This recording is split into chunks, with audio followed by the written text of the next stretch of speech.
YouTube channel. Thank you guys very much for watching. I really appreciate it. This YouTube channel is all about learning. We're here to teach you new skills. Now, if you're new to the channel, make sure that you subscribe and you hit the bell notification down below. What that will do is that it will notify you every time we have a new video available on our channel. A lot of the videos that we do are come in series, in lecture series. So we teach you an entire skill over a couple of videos. So it's important that you follow all the lectures in the series. Follow us on Facebook, follow us on Twitter, and follow us on Instagram. Now let's get learning. This video is all about deciding what it is that you want to sell online. Now, before you build any e-commerce store and spend a lot of money on paying developers or trying to build the store yourself, it's very important that you have what we call an e-commerce strategy. You have to decide what exactly is the product that you want to sell in your store and why do you want to sell that product. There's a couple of hints and tips that I have for you in this video that you can follow. And the approach that we've used in the past in a couple of our online stores for ourselves and for our clients. The first one is you need to understand, you need to decide or pick a product that is within a niche. You need to pick a specific niche. It doesn't help you to try and sell everything, be another Take-A-Lot, because first of all, you're not going to be able to beat Take-A-Lot on price, and you're not going to compare to all the vendors and all the sellers that are there on Take-A-Lot. So you have to find a specific part of the market that is going to be a niche for you that not a lot of people are playing in, so that you can have a bit of flexibility in price and you can also be able to make a profit yourself. What do I mean? I'm going to give you an actual real example from a store that we've built ourselves online, and this is a store that we're going to be building in this lecture series. Now, what we did to find our niche, there are people that already have an idea and know what is the niche that they want to play in. You could come there and already this is exactly what I want to sell, and nobody else is selling it, and I'm going to make lots of money doing it. But then there are cases where you're not quite sure about what niche you want to play in. So you can have a couple of experiments and start playing around with a couple of products to figure out what exactly do people respond to. So we use this funnel approach where we decided already that we wanted to play within the area of beauty and ladies and beauty and healthcare and that sort of field. So we went broad, okay, and we picked a couple of products. We picked makeup, we picked nail products, we picked hair. We picked hair extensions, we picked hair clip-ons, we picked a couple of things that are within that range. And then we created a store that we sold all these items in. The other option that you have is to create a different store for each item, so whether you want to do it that way or you want to just create one store that sells all the items, it really depends on you, okay? But we sold all our products in one store. Okay, because we don't want to spend too much money on multiple stores, but we're actually really experimenting what is the product that people are going to respond to.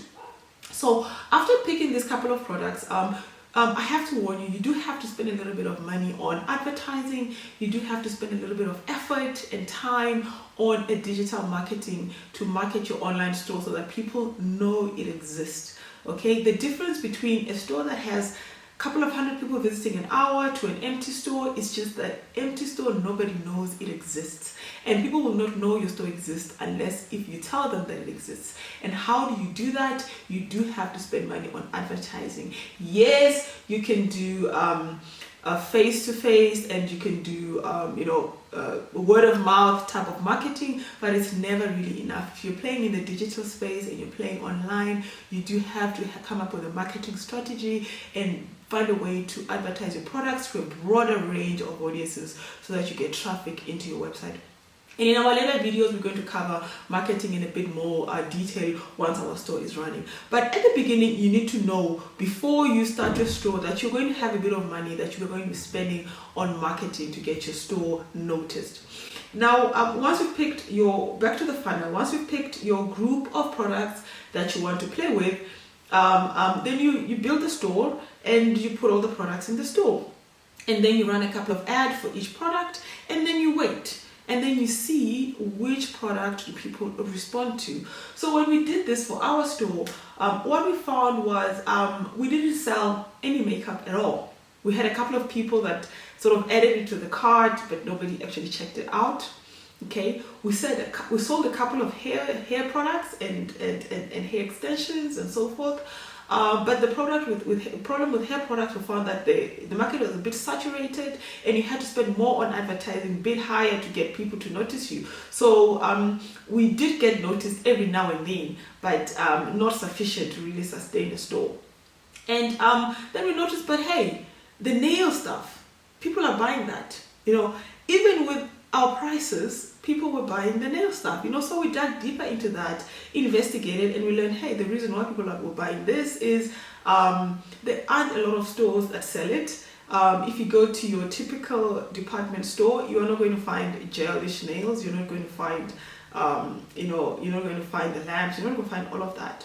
So we found that people were buying the products online because they couldn't find it in the typical stores, but they could find makeup in the stores, and they could find here, in every other place, and we were a bit expensive, so they didn't buy from us. But the stuff they couldn't find anywhere else, they bought from us. So that's what we mean by niche. You find a product that is very specific, but not a lot of people are doing it, so that you are one of the few people that's selling it, and that's how you're going to make your online store successful. So our approach was the experimentation approach, and whether you have an existing line of products, or you're just trying to discover a new line of products, you have to play around with a couple of options to figure out which one are people going to respond to more. And I recommend the funnel experimentation approach, because over time we started to eliminate the stuff from the store that wasn't selling, and then we started to focus on the one that's selling, and then we put all our budget into it, and then we now redesigned the entire store to just focus on nails. Now the store was just a nail store, and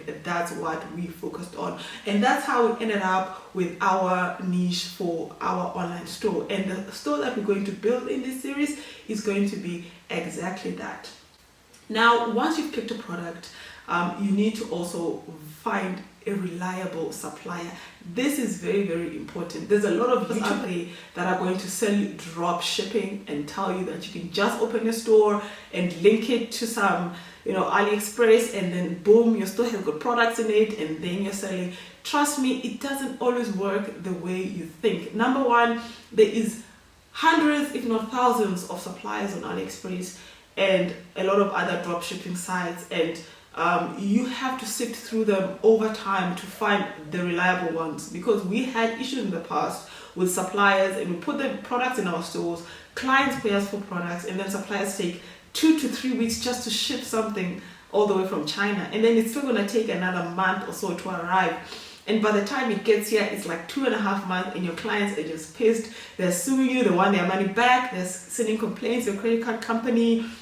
They're asking for refunds, you're getting negative reviews on your website, and you don't want that. And that's not a way to open a to open an online e-commerce store. Yes, dropshipping works in some cases if you can find a product with a reliable supplier that you can talk to personally, and make sure that you're able to get your products when you want them on time. Then you can do dropshipping. Another alternative to dropshipping, which we used in the early days before Corona, was going directly to Alibaba.